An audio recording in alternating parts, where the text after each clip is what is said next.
Hey, wake up! Marin suddenly shook me awake, and as my eyes fluttered open, her anxious face came into view. Slowly, I sat up and asked her, "What's the matter, sweetie? Did you have a nightmare?" "No, Mom, please. We need to run away from Dad. Now!" Huh? That single word snapped me out of my grogginess. The shocking statement that followed left me stunned. My name is Heather.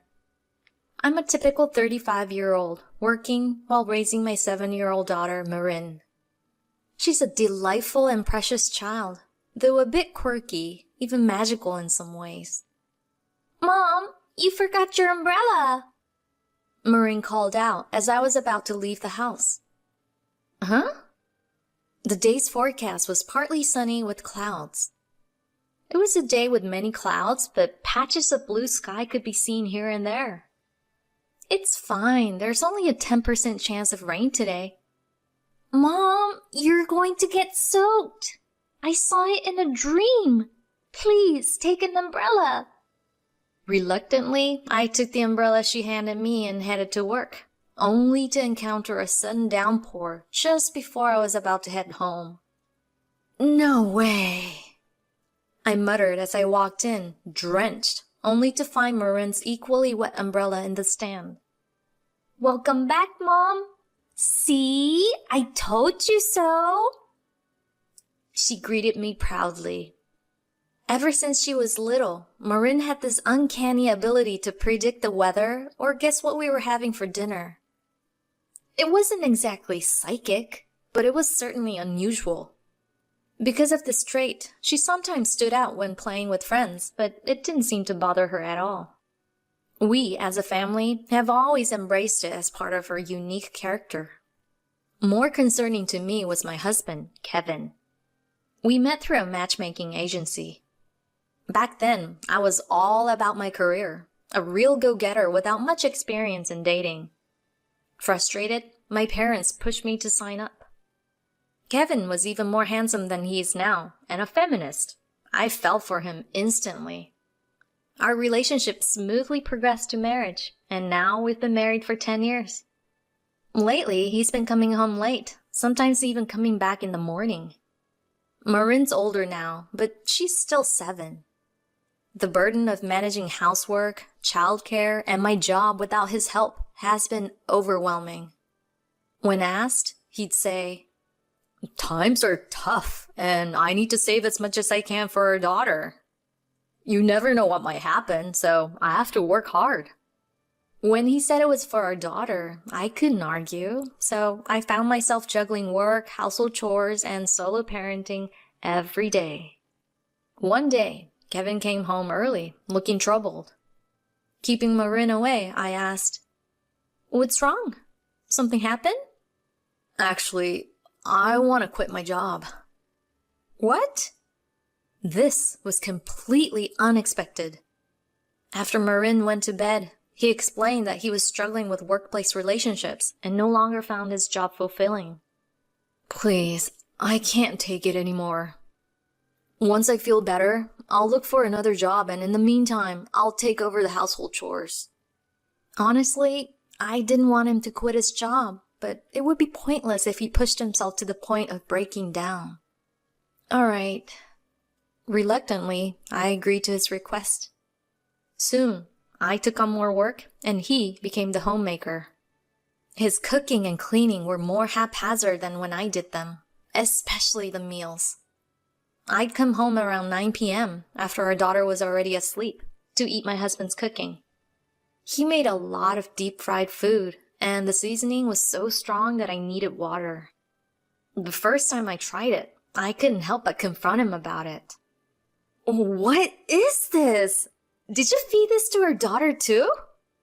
No. I made sure hers was milder. I thought you'd prefer stronger flavor since you're tired." "Too much fried food. Not enough vegetables. The soup barely has any flavor. I'd be fine with the kids' meals, and I wish you'd balance the menu more." Despite my complaints, not much changed. If I tried to leave any food, he'd say, I'll eat it with her tomorrow. Oh, hell no. If she was supposed to eat it, I'd rather eat it myself. He apologized by serving desserts after meals, and thinking he was comforting me, he also began preparing an evening set with drinks and snacks. I wasn't much of a drinker or late-night eater, but I didn't want to disregard his efforts. Despite my reservations, I appreciated his homemade meals and effort as a homemaker. It was a relief not to handle the housework. After 6 months of being the main breadwinner, I finally had a day off with no plans. However, I felt oddly unwell all morning, experiencing lethargy and headaches. After every meal, I seemed to fall asleep very quickly. I might have been pushing myself too hard at work. Luckily, Kevin had taken Marin to the mall and promised to call if anything happened. I was grateful for his thoughtfulness, allowing me to rest. As I dozed off, I silently thanked my husband. "We're home!" I woke up to the sound of the front door opening and my husband's voice. I realized it was already evening. I hadn't eaten much and seemed to have slept since late morning. "Welcome back. Sorry I couldn't spend time with you today, sweetie. Did you have fun?" I asked Marin, noticing her clutching a palm-sized character mascot she probably got while out. She nodded quietly, looking down, which was unusual for her. "What's wrong? Did something happen?" Kevin responded. "She might just be tired from walking all day. I'll get the bath ready for you so you can get to bed early, okay, Marin?" He gently placed his hand on Marin's shoulder, and she quietly went up to her room. After she was out of sight, I whispered to Kevin, "Hey, she seemed off. Did you scold her too harshly?" "No, I didn't do anything. I think she's just tired. By the way, about dinner?" I tensed up at his words, weary of his cooking. "About dinner, well, I'll cook tonight. I've rested all day and feel energized." "Oh, okay. I'll handle the drinks then. I even bought dessert as usual," he said, smiling as he lifted a bag with the logo of a famous cream puff shop showing through. Today, I'd make a low-calorie, nutritious meal. Later, the three of us ate dinner together. I took a bath with Marin and decided to sleep together for the first time in a while. Though she smiled when it was just us, I could tell she was anxious, and so I wanted to spend as much time together as possible. "Mom, listen," Marin said in our bedroom, her voice so soft I could barely hear her through the blanket. "What is it, sweetie?" "Don't drink tonight." "Hmm?" Was this another one of her little premonitions? I nodded, acknowledging her serious expression, and she closed her eyes in relief. I decided to go to bed early, before Kevin could start preparing for our evening drinks. Surely he wouldn't wake me up for that. If he did try, I'd pretend to be asleep. With that thought, I closed my eyes. "Mom! Hey, wake up!" Marin shook me awake suddenly, and I realized I had indeed fallen asleep. Her anxious face filled my groggy vision as I checked the bedside clock. It was 2 a.m., and Kevin, who should have been sleeping next to me, was nowhere to be seen. Maybe he was in the bathroom. Slowly sitting up, I asked her, "What's wrong, sweetie? Did you have a nightmare?" "No, Mom, please. We need to run away from Dad. Now!" Huh? Her words jolted me awake. What did she just say? Trying to stay calm, I asked softly, "Why? Why would you say that?" "It's our chance with Dad not here. Because otherwise, you might get sick or have an accident." She blurted out, her words shocking me as tears started rolling down her cheeks. What's going on here? I pulled her into my lap, soothing her trembling back until she calmed down and began to speak. According to Marin, she returned from the restroom at the mall to find Kevin on the phone. I had always told her not to interrupt when someone was on the phone, so she quietly listened. Dad said it won't be long before she's gone. I'll make it look like an accident or illness. That way we can collect the insurance money and be together. Who was he talking to? I don't know. I thought it was you on the phone at first, but it wasn't. Dad was bad-mouthing you to the person and he told them he loved them. If this was true, Kevin was planning to get rid of me for good. And on top of that, he had another woman. Marin continued sobbing. He said he loved someone else, not you, Mom. I was so surprised, so I just called out, Dad? Then he immediately hung up the phone and asked, how long have you been there? Just now, I replied, and he smiled, saying, it's a secret from Mom, okay?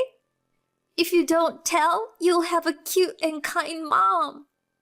She said this, hugging me with her eyes and nose red. But I want you, Mom. I don't need a cute and kind mom. I love you. Just you. She clung to me, crying loudly. At that moment, tears overflowed from the guilt of putting her through this and anger towards Kevin for his words. My daughter had bravely tried to protect me. How scared she must have been. How much courage it must have taken. Then I carried her down to the front door. The moment I noticed Kevin's favorite shoes were missing, I believed Marin's words, and any slight trust I had in my husband vanished. Marin mentioned that this wasn't the first time he had left late at night. She had seen him leave several times when going to the bathroom in the middle of the night. How had I never noticed before? If she had seen him multiple times, it must have been frequent. As doubts about my husband swirled, I noticed my daughter gripping my skirt tightly and realized now was not the time for that. I needed to respond to her courage. Thanks to skipping the drinks, I felt more alert and clear-headed than usual. I looked into my daughter's eyes intently. Marin, sweetie, if we run away from Dad now, we might never see him again. Will you still come with me? Yeah, I'm scared of Dad. I like being with you, Mom. I want to stay with you forever. That settled it. I made up my mind. Luckily, Marin was in the middle of her summer vacation. I told her to pack what she needed, and I quickly gathered our things. But when I checked the drawer for valuables, I was shocked. Sure enough, opening another drawer I rarely used confirmed my fears. Anger flared up within me, but escaping was our priority for now. We quickly left the house before dawn and took refuge at my parents' home. They were surprised to see us so early, but welcomed us warmly after I explained everything and showed them the evidence I had found. After the sun was well up, I sent a message to Kevin. Mom had an accident. I'm taking Marin and going back home for about a month to help out, so please take care of the house while we're away. Understood. Leave everything here to me. His casual acceptance was alarming. He probably relished the prospect of having the house to himself. For now, I'd play it cool, but I wouldn't let this go, not for my daughter's sake. Once we were at my parents', Marin, still with tear-streaked cheeks, fell asleep immediately. I made a crucial phone call. After a month at my parents', I decided it was time to return home. I kept my smartphone in my front pocket as I unlocked the door and entered the living room. Kevin, who had been fretting over his phone, tried to smile nonchalantly upon seeing me. Oh, you're back. Don't come back suddenly like that. You'll give me a scare. Hey, how about I make us some iced coffee with lots of milk and sugar? I was no longer the person to be deceived by such distractions. No thanks. Instead, I need you to sign something for me. As he started towards the kitchen, I confronted him with the divorce paper. Kevin sighed heavily after a glance at the document. Divorce, huh? Well, if that's really what you want, I'll go along with it. His calm acceptance infuriated me, but he continued, smiling. I'll agree to the divorce, but since you're the one who brought it up, you'll accommodate my wishes regarding the division of assets, right? What are you talking about? You should be the one paying. What? He looked dumbfounded, shaking his head in disbelief. Come on, I've supported you in my own way. And now you're just gonna serve me, a good husband, with divorce papers just like that? A good husband? One who skips work to cheat and tries to put his wife in danger? His stupefied expression made me snort. I pulled out a small bottle of pills from the rarely used drawer and showed it to him. The label read, "For stubborn insomnia, 1 pill for a sound sleep till morning." That's just for when I can't sleep. It's pretty obvious if you look, but none have been used since I left. I took pictures of everything before I left the house. Shall we compare? Don't make stuff up. Besides, do you have any proof that I was going to use that on you? I know all about the affair you've been having. What? I sat back down with the bottle in hand and pulled an envelope from my bag, spelling its contents in front of him. His face went ashen as he stared at the printed messages from his affair, proof of his infidelity and plans. I took a day off so I can meet you. Wait for me. I've quit my job so we can talk more. I love you. I've got something that'll make sure she won't wake up so I can see you during that time. We'll be together soon. Just wait for me, my princess. These messages detailed his lies about overtime and his plans to endanger my life, aligning with the unhealthy, high-salt, high-fat, and high-sugar meals he'd been feeding me. No wonder I felt ill. On top of that, he must have tampered with my drinks while I was in the bath. I rarely drank alcohol, so I didn't notice until I tried the same drink at my parents' house. The difference in taste shocked me and confirmed my suspicions. I started feeling strangely sluggish around the time I began eating your cooking. I'd fall asleep quickly, but never felt rested. Of course, not with alcohol and these pills, a dangerous combination. Kevin's face turned pale, his eyes darting around. Why do you even have that? You didn't snoop through my phone, did you? That's an invasion of privacy. Nope, she gave it to me herself. What? I flipped another envelope for him to see, his face going even paler as photos spilled out showing him cozy with a young woman. Right after returning to my parents, I believed Marin's words and hired a detective to follow Kevin. He had no idea I suspected anything. Within days of us leaving, he had his mistress over, living as if newlyweds. It was easy to uncover her identity and workplace. A few days ago, I negotiated with your mistress. I showed her the photos, and she agreed to provide evidence in my favor in exchange for a reduced settlement. She handed over her phone willingly. He alternated between looking at the phone and the photos, muttering to himself stuff like, "That's why she was saying that. She betrayed me." I tapped the divorce papers on the table. Now, to the main point. With all this evidence, I could go to the police, but I don't want to make my daughter's father a criminal. Then, sign the divorce papers. And you'll pay the settlement amount, alimony, and yes, you'll reimburse the savings you spent on your mistress, right? Wait, it was just a fling. We can't get a divorce. That's too... Whether it was a fling or not doesn't matter. You betrayed your family. You inflicted terrifying trauma on our daughter. You plotted to kill me. After all that, thinking you could be forgiven is just too much. As I spoke, Kevin collapsed to his knees. Just then, he grabbed my leg, glaring up at me with desperate eyes. It's your fault for not being a more agreeable wife. You think I'm just gonna let you go quietly? As he raised his fist, I clenched my jaw and glared back, pulling out my phone fully. I've been recording this conversation since I entered the house, just in case. What? His fist paused midair. As soon as his grip loosened, I quickly stood up and gathered the documents I had brought with me. The person on the other end of the line is my father and lawyer. They're waiting just around the corner, ready to come in at any moment. No, wait, it's not like that. I'm recording this conversation, so I'll use it as evidence.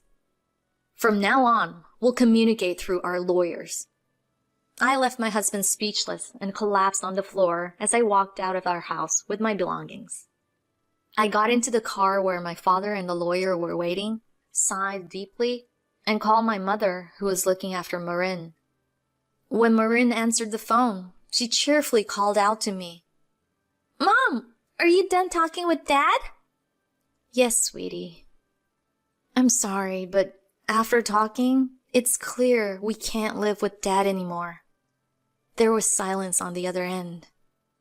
Guilt washed over me for taking her father away, even though I knew it was the right thing to do. I'm so sorry, sweetheart. It's just, well...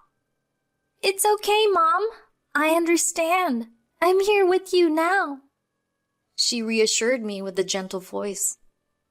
Tears welled up as my father, sitting beside me, supported my shoulder. After that, we divorced. The apartment we lived in was sold as part of the settlement, and I moved back to my parents' house. Kevin, unemployed and unable to afford a lawyer, couldn't pay the settlement amount and ended up begging his parents for help. His parents were furious with him and paid us everything he owed as an apology.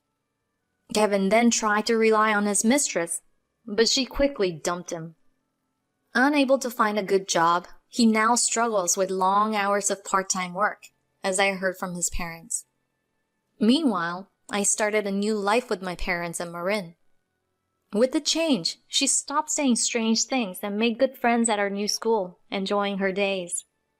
We might face various challenges in the future, but I vowed to raise Marin well and ensure her happiness, promising this to my empty ring finger.